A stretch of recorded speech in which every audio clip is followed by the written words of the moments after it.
বছরের শুরুটা যদি মন পছন্দের রান্না করা খাবার দিয়ে যদি শুরু হয় তাহলে কিন্তু সারা বছরটা বেশ ভালোই যায়। তো আজকে শুভ নববর্ষ, বছরের প্রথম দিন।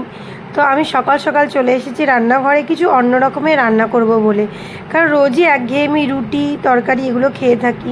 তো যেহেতু আজকে বছরের প্রথম দিন, তাই জন্য সকাল সকাল ঘুম থেকে উঠেছি, উঠে নিয়ে ঘরটর পরিষ্কার করে চলে যাব রান্নাঘরে। আজকে বানাবো লুচি আর আলু ভাজা, সাথে থাকবে মিষ্টি। তো সকাল সকাল যেটা কাজ থাকে আমাদের বাড়ির সকলেরই, ঘর পরিষ্কার করা, বাসি বিছানা উঠানো, ঘর যাতে পরিষ্কার পরিচ্ছন্ন রাখা, বিছানা পরিষ্কার করা। তো আমিও সেগুলো করে নিচ্ছি, সকালের কাজবাজ সব করে নিলাম, ঘরটা পরিষ্কার করে নিলাম, ঘরটাকে সুন্দর করে গুছিয়ে টুছিয়ে নিলাম।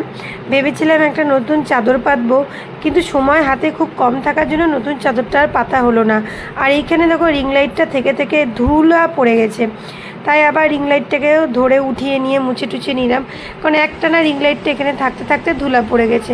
তারপর সমস্ত ঘর পরিষ্কার করে ঘরটাকে সুন্দর করে একটু ভিডিও করে নিলাম। ভিডিও করে নিয়ে এখন চলে যাব রান্নাঘরে। মেয়েকে সকাল সকাল পড়তে বসিয়ে দিচ্ছি, নাহলে তো মেয়ে সকালে উঠলেই পড়াশোনা করে না, দুষ্টুমি করে। ওকে পড়তে বসিয়ে দিয়ে সমস্ত ঘরের কাজবাজ হয়ে গেল।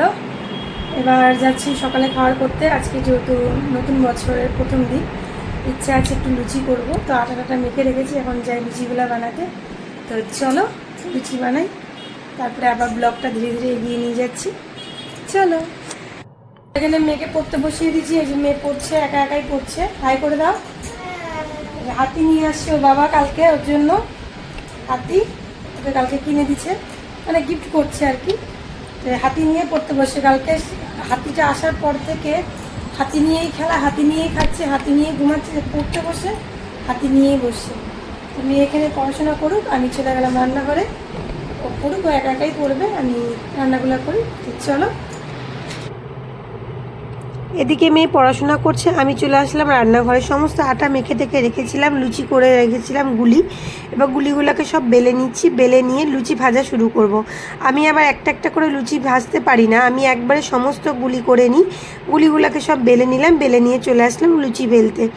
লুচিটা ভাজা হয়ে গেলে তারপরে তরকারিটা করব। লুচিটা ভাজা শুরু করে দিলাম। এখানে গরম গরম ফুলকো ফুলকো লুচি ভাজছি, আর সাথে আছে আলু ভাজা, আর সাথে আছে মিষ্টি। তো বছরের প্রথম দিন একটু আনকমন খাওয়া হলে বেশ ভালোই লাগে দিনটা। তো আমার লুচি ভাজা কমপ্লিট, সবাইকে খেতে দিয়ে দিচ্ছি লুচি, আলু ভাজা আর মিষ্টি। তো যেহেতু একটা মিষ্টি বেশি ছিল, তাই সবাইকে একটু একটু করে ভেঙে দিলাম। মেয়েও এখানে খেতে বসে গেছে, মেয়ের খুব খিদা লেগে গেছে, ওকে খেতে দিয়ে দিচ্ছি। মেয়েকে খেতে দিয়ে সবাইকে খেতে দিয়ে আমিও বসে পড়লাম খাবার নিয়ে, কারণ আমারও খুব খিদা লেগে গেছিলো। আর লুচি তো লুচি থাকলে আর নিজেকে ঠিক রাখা যায় না, লুচি খেতে আমরা সবাই খুব ভালোবাসি।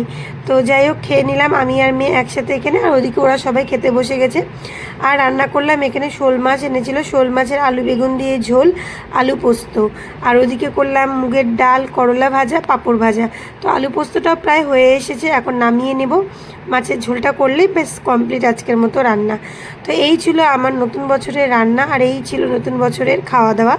তো আজকের মতো ভিডিওটা এখানেই এন্ড করছি, আবার দেখা হচ্ছে পরবর্তী ব্লগে। ততক্ষণের জন্য টাটা, সবাই ভালো রান্না করছি, আনন্দে দেখো। নতুন বছর যেন সবার খুব খুব ভালো কাটুক, সেটাই ভগবানের কাছে প্রার্থনা করি। রান্না মাছটা করলেই হয়ে যায়। তো মাছটা করবো, তারপরে গ্যাস মুছে স্নানে যাব। তো আজকের ব্লগটা এই পর্যন্তই থাকলো, কারণ নাহলে ব্লগটা অনেক বড় হয়ে যাবে। তো সারাদিন কী করলাম সেটা দেখানো হলো না, তো এই পর্যন্তই থাকলো। চলো টাটা, সবাই ভালো থেকো। নতুন বছরে সবাইকে অনেক অনেক শুভেচ্ছা রইল।